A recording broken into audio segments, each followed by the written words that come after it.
खूब लड़ी मर्दानी वो तो झांसी वाली रानी थी। ये कविता आज भी रानी लक्ष्मीबाई की वीरता की गाथा बयां करती है।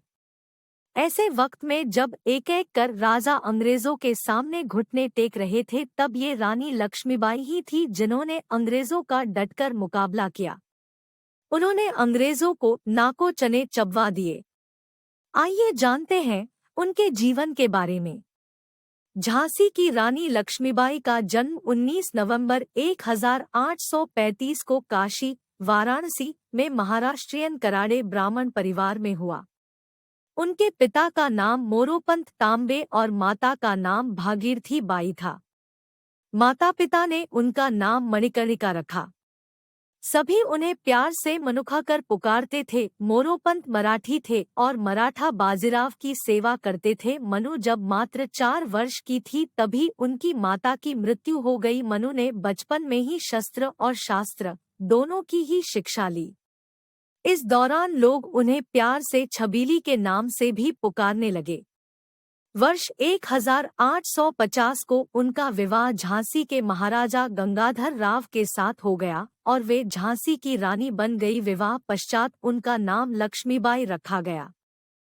वर्ष 1851 में लक्ष्मीबाई ने एक पुत्र को जन्म दिया, पर 4 माह पश्चात ही उसकी मृत्यु हो गई। पुत्र वियोग का सदमा राजा को इस कदर लगा कि वे अस्वस्थ रहने लगे। उन्होंने 20 नवंबर 1853 को एक बालक को गोद लिया। इस दत्तक पुत्र का नाम दामोदर राव रखा गया। 21 नवंबर 1853 को राजा गंगाधर राव का निधन हो गया। झांसी को शोक में डूबा देखकर अंग्रेजों ने कुटिल चाल चली और झांसी पर चढ़ाई कर दी। रानी ने भी ईंट का जवाब पत्थर से दिया और उन्हें वर्ष 1854 में अंग्रेजों को साफ कह दिया, मैं अपनी झांसी नहीं दूंगी। सदर बाजार स्थित स्टार फोर्ट पर 5 जून 1857 को विद्रोहियों ने 3 बजे कब्जा कर लिया, जिसके चलते झांसी में मौजूद सभी अंग्रेजों ने किले में शरण ली। यह संघर्ष 6 जून से 8 जून 1857 तक चला, जिसमें कैप्टन डनलप, लेफ्टिनेंट टेलर और कैप्टन गॉर्डन मारे गए। कैप्टन स्कीन ने बचे हुए अंग्रेज सैनिकों सहित बागियों के समक्ष आत्मसमर्पण कर दिया। इसी दिन झोकनबाग में बागियों ने 61 अंग्रेजों को मौत के घाट उतारा। 12 जून 1857 में महारानी ने एक बार फिर झांसी राज्य का प्रशासन संभाला, जो उनके पास 4 जून 1858 तक रहा। जनरल ह्यूरोज 21 मार्च 1858 को झांसी आ धमका और 21 मार्च से 3 अप्रैल तक अंग्रेजों के साथ रानी का घनघोर युद्ध हुआ। युद्ध जब चरम पर पहुंचा, तब रानी दत्तक पुत्र को पीठ पर बांधे और घोड़े की लगाम मुंह में दबाए किले के ऊपर से कूदकर दुश्मनों से निर्भीकता पूर्वक युद्ध करने लगी।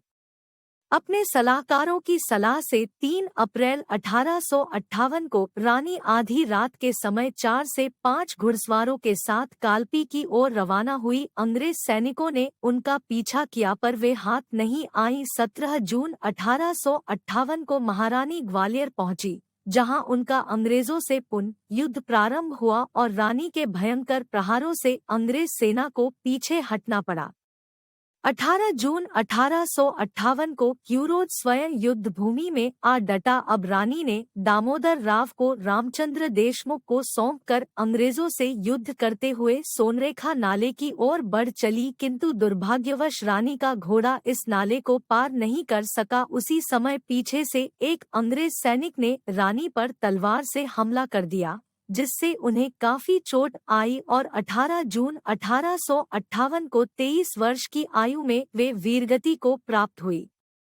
बाबा गंगादास की कुटिया में, जहां रानी का प्राणांत हुआ था, वहीं चिता बनाकर उनका अंतिम संस्कार किया गया।